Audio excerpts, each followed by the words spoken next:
अच्छी प्रशासन के मांग कर रहे हैं आप लगातार? CITU की ओर से आज जो है राजभवन आए हैं और आज जो ये प्रदर्शन अब कर रहे हैं, आपको मालूम है आज पूरा 1 महीना हो गया। IGMC के अंदर जो 20 सुरक्षा कर्मचारी थे, आज भी उनको नौकरियों पर वापस नहीं लिया गया है। एक तरफ इन 20 सुरक्षा कर्मचारियों का मसला है, दूसरी तरफ जो कोविड वॉरियर्स है 200 के करीब है, जिनमें से ज़्यादातर लोगों को आज भी नौकरी पर वापस नहीं लिया गया है।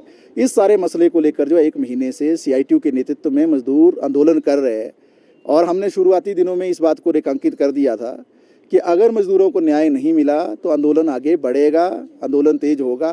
और इसीलिए IGMC से होते हुए, रिज से होते हुए आज राजभवन पहुँचे।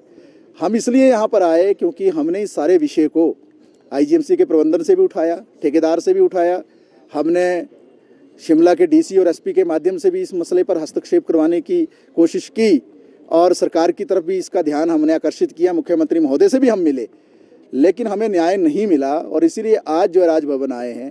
राज्यपाल महोदय से हमारी ये गुहार है, हम उनसे ये इल्तिजा कर रहे हैं, हमारी प्रार्थना है, हमारा एक विनम्र निवेदन है कि वो इसमें मसले में हस्तक्षेप करे।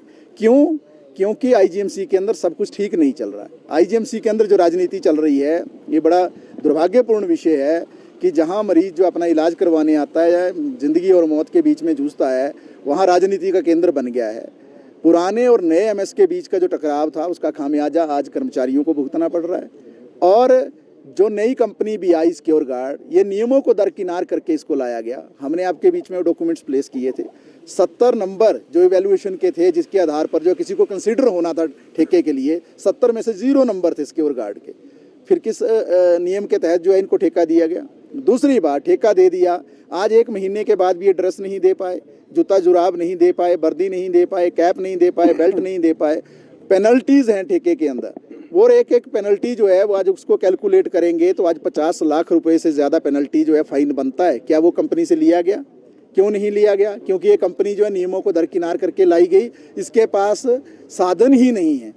इस ठेके में ये भी बात स्पष्ट थी कि 2017 से पहले की कंपनी होनी चाहिए। ये कंपनी बनी ही 2020 के बाद। इसको किस तरह से ठेका मिला? इसका इनकम टैक्स रिटर्न कहाँ है? ये सारे विषय हमने उठाए हैं।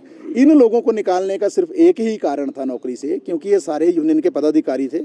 और आपने स्वयं 2 दिन पहले रिपोर्ट किया प्रिंट मीडिया और इलेक्ट्रॉनिक मीडिया के माध्यम से कि पिछले जो ठेकेदार थे, इस कंपनी से पहले भी रेनबो कंपनी जो थी, उसने भी 6 महीने का पैसा खा दिया मजदूरों का, PF का, जो कि लाखों रुपए में। तब भी यही प्रशासन था, IGMC का यही प्रबंधन था, इन्होंने उस पर कार्रवाई क्यों नहीं की?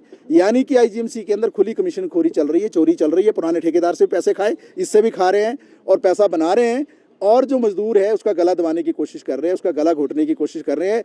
इन लोगों ने इन विषयों को उठाया था कि हमें न्याय मिलना चाहिए, जो हमारे अधिकार हैं, श्रम कानून है, वो लागू होने चाहिए। तो अगर ये विषय इन्होंने उठाए तो कौन सा गुनाह किया? और प्रशासन जानता था कि अगर इनको नौकरी से निकाल दिया जाएगा तो इनकी लूट जो है प्रशासन की और ठेकेदार की बदस्तूर जारी रहेगी। इसीलिए इनको टारगेट किया गया, नौकरी से निकाला गया, विक्टिमाइज किया गया। हम ये भी कहना चाह रहे हैं कि लेबर ऑफिस की भूमिका कोई नज़र नहीं आई पूरे मसले में। बहुत नज़दीक है लेबर ऑफिस शिमला के अंदर। इस मसले में DC SP साहब की कोई भूमिका नज़र नहीं आई, सरकार की कोई भूमिका नज़र नहीं आई। इसलिए मजबूर होकर जो है आज हमें राजभवन आना पड़ा।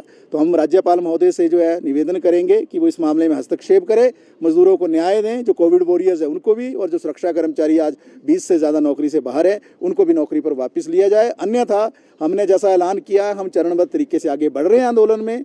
हमने कहा है कि सत्याग्रह से होते हुए आंदोलन निश्चित तौर से उग्र होगा, जेल भरो भी होगा, चक्का जाम भी होगा, गिरफ्तारियों के कार्यक्रम में भी हम बढ़ेंगे, 144 तोड़नी पड़ेगी उसको भी तोड़ेंगे, और जो भी आंदोलन में करना पड़ेगा। हम जो है अन्याय को सहने के लिए तैयार नहीं है। शोषण, जुल्म, अत्याचार के खिलाफ ये लड़ाई है जो जारी है और जारी रहेगी, और उम्मीद है कि राज्यपाल महोदय इस सारे विषय पर जो हस्तक्षेप करेंगे और मजदूरों को न्याय देंगे।